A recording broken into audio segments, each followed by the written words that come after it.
These days, it has become Halloween tradition to procrastinate until the afternoon of October 31st, then put random pieces of gum, candy, or fruit into a cheap plastic bowl and shove it onto the porch. Joe was putting out his bowl when he saw someone staring at the graveyard on the opposite side of the road. Far too tall to be a child, they were wearing a long brown cloak and what looked like a purple jack-o'-lantern on their head. Joe had never seen any good reason for an adult to wear a costume. "Excuse me," he shouted. "Aren't you a little old to be trick-or-treating?" When the figure stopped and turned, its huge black eyes narrowed and then widened. Its mouth gaped in a toothless grin as it bounded towards Joe, pushing off the ground with its arms like a greyhound. Joe fell to his knees and trembled with his eyes closed until he felt an icy hand ruffle his hair.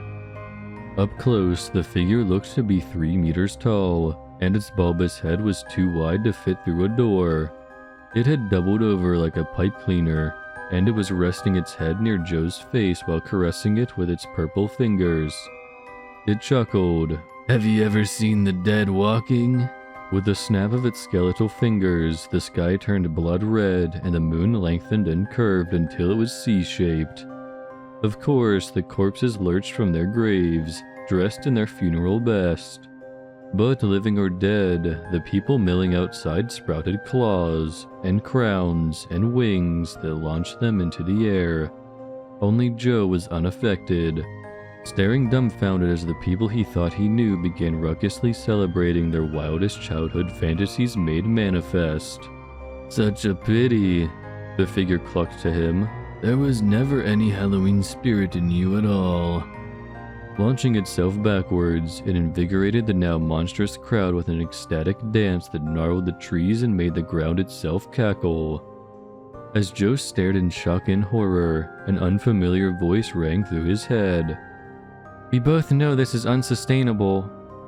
"I have to be going crazy," Joe muttered to himself. "I'm hearing voices and everything."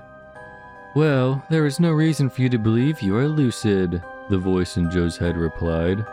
"In fact, I would rather this whole ordeal resemble a nightmare, though I am not in control of it."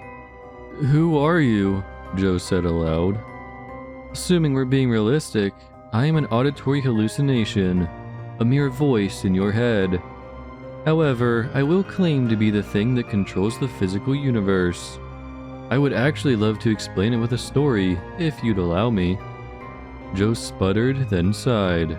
"Sure, go ahead." Long ago, the rules of the universe were based on the whims of irrational deities.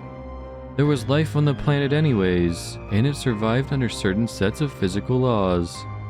But this life rarely interested the deities, until they realized what humans were capable of. Powerful creatures fought to control them, shifting reality to their will and nearly destroying them. But in the end, the methodical god of repeatable laws bound the whole universe to its whim, and divine fantasy was relegated to the realm of dreams. You are the voice of reason, my apostle, my devotee.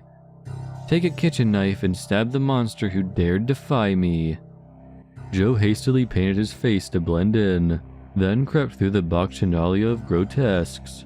He recognized some creatures, but many were completely incomprehensible, heretofore relegated to their progenitors' hearts. No one noticed him, not even the pumpkin-headed one itself, until he had plunged the knife into its chest. The flying beasts were brought down to earth, and the costumes faded from everyone's faces. They crowded around the dying thing, trying desperately to revive it, but they knew in their hearts that they could do nothing. Slumping and sniffling, it finally croaked. "I just wanted you all to smile on this lovely Halloween night." It left behind its brown cloak and a rotting jack-o'-lantern. Joe regretted his decision with every passing day that his neighbors aired their grievances to him. "I spoke to my father one last time. I wish I could have spoken more. I'd never felt so free as when I was flying. It brought my wildest dreams to life. Until you killed it." But Halloween is a yearly affair, and Joe felt compelled to participate this time. He started planning the festivities in July, and everyone he asked happily helped. By the time October 31st came around, there were enough decorations to completely transform the town. People decorated the gravestones, bought costumes for the departed, and festooned the trees and ground with elaborate decorations. The symphony of humming dry ice machines and spooky sound effects couldn't be ignored. They even made an effigy of the one who had inspired them, a scarecrow of sorts, clothed in its brown cloak with a naturally purple jack-o'-lantern for a head. Everyone noticed Joe, even though he hid behind a mask. Many congratulated him, but he could still detect scorn from a select few. As he looked into the eyes of the effigy he'd helped create, he pondered how selfish his fear of the unknown had been. "I can't bring back the dead," he thought. Then the fire went out in the jack-o'-lantern. The eyes blinked, and the face contorted into an ever wider smile. "There was something inside you all along," a familiar voice chirped. Joe watched as the scarecrow's figure stretched into the sinuous pipe cleaner physique of the original. It raised a skeletal hand to its mouth and let out a piercing whistle that alerted the entire crowd. It proclaimed, "Let this night be a testament to every last one of you, all of you, for resurrecting the Halloween spirit."